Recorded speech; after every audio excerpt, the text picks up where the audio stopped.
श्री राधे राधे। आज के प्रवचन में गुरुजी ने बताया है कि मन को परिवार के दुखों से कैसे मुक्त रखें। घर में जो चित्रवती लगी हुई है वो भगवत परख हो जाए, किंतु बाह्य जगत में अति प्रवीणता है मन और बुद्धि की, तो वाक्य होवे से प्रभु में सदा के लिए स्थिति बने ऐसो नहीं हो पावे। हाँ, अब आगे फिर आगे बढ़ना, पहले इतने का समाधान कर ले। आप शास्त्र के स्वाध्याय परायण हैं, इसलिए आप समझ सकते हैं। गृह का तात्पर्य, गृहासक्त चित्त का तात्पर्य केवल घर मकान से नहीं है।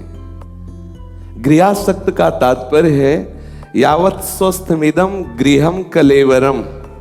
ये जो कलेवरम गृहम, बाहर का गृह कोई खास बात नहीं है।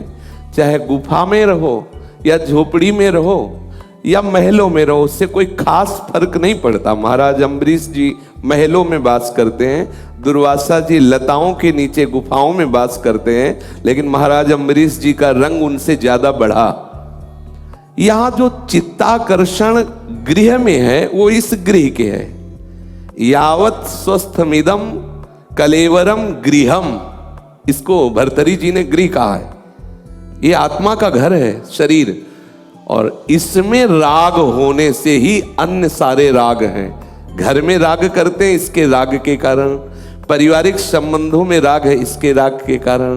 भोग प्रिय लग रहे हैं, इसके राग के कारण। चित्त विषयों का चिंतन कर रहा है, एक एक वृत्ति विषयाकार हो रही, इस गृह के राग के कारण। अगर इस गृह का राग खत्म हो जाए तो सब जगह से राग खत्म हो गया। मूल राग ये है, स्थूल, सूक्ष्म और कारण। ये त्रिगुणात्मिका प्रकृति के द्वारा रचे हुए जो ये त्रिदेह हैं, ये तीन देह हैं, इनसे राग होने के कारण वो चिदानंदात्म स्वरूप फंस गया है। अब वो चाहे गृहस्थ वेश में हो या विरक्त वेश में, इसका भी कोई खास निर्णय नहीं, इसका भी कोई खास बात है चित्त का भगवदाकार कर लेना, मुरारी पादार्पित चित्त वृत्ति कर लेना। अब ये चित्त वृत्ति भगवदाकार कैसे हो, खास बात यहां समझना है।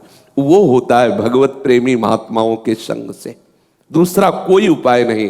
पूरी भागवत पढ़ करके देख लीजिए, जहां कहीं ये बात आएगी तो खास बात आएगी कि समस्त संगों से हटा करके एकमात्र भगवत रंग में रंगने वाला सत्संग है भगवत प्रेमी महात्माओं का। व्रतांश यज्ञ छंदांश तीर्था नियमा यमा यथा वरुंधेत सत्संगा सर्वसंगोपहो हिमाम। जड़ भरत जी उपदेश करते हैं रहुगण को, तो रहुगण जी प्रश्न करते हैं कि ये भागवत तत्व का बोध कैसे हो। तब उन्होंने कहा रहुगण तपसा न याति न चेज्जया न निरूपणात् गृहाद्वा न छंदसा नैव जलाग्नि सूर्यो बिना महत्पाद रजोभिषेकम। समझ में आ रहा है? श्री प्रहलाद जी महाराज कह रहे हैं दैत्यराज हिरण्यकश्यप से, नैसाम मतिस्ताव दुरुक्रमांगिम स्पस्त्यानर्थापगमो यदर्था महीयसाम पाद रजोभिषेकम निष्किंचना नाम न व्रणीत यावत।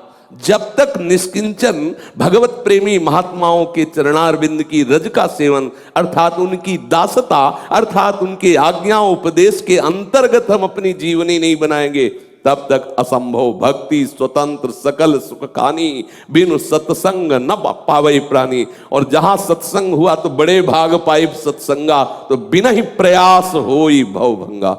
अपने आप राग का नाश हो जाएगा। जब हम भगवत प्रेमी महात्माओं का संग करते हैं तो उनका प्रभाव होता है, वो संग चित्त को बलात् आकर्षित करके भगवत अनुराग में लगा देता है।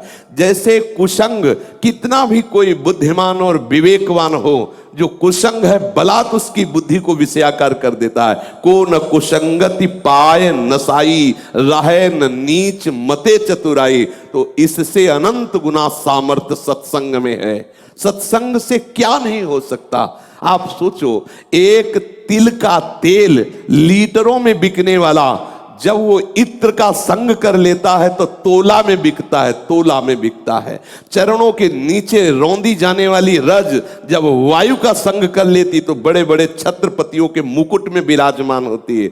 ऐसे ही संग से क्या नहीं हो सकता। यदि हमें भगवत कृपा से भगवत प्रेमी अनुरागियों का संग प्राप्त हो जाए तो इस गृहासक्त से हमारी मुक्ति हो जाए। शरीर का राग ही मूल जड़ है बंधन का।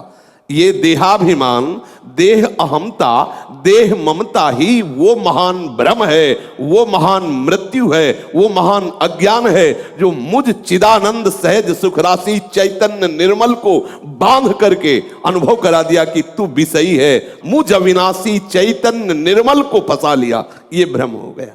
इस भ्रम का निवारण एकमात्र भगवत प्रेमी महात्माओं से। तात स्वर्ग अपवर्ग सुख धरी तुला एक अंग, तूलन ताहि सकल मिल जो सुख लव सत्संग। लव सत्संग, एक क्षण मात्र के सत्संग से चित्त की वृत्ति का परिवर्तन करके भगवदाकार कर दे, वो भगवत प्रेमी महात्मा जन है। अमोघश्च, देवर्षि नारद जी कहते हैं, भगवत कृपा से यद्यपि दुर्लभ हो, बड़ा दुर्लभ है भगवत प्रेमी महात्माओं का संग।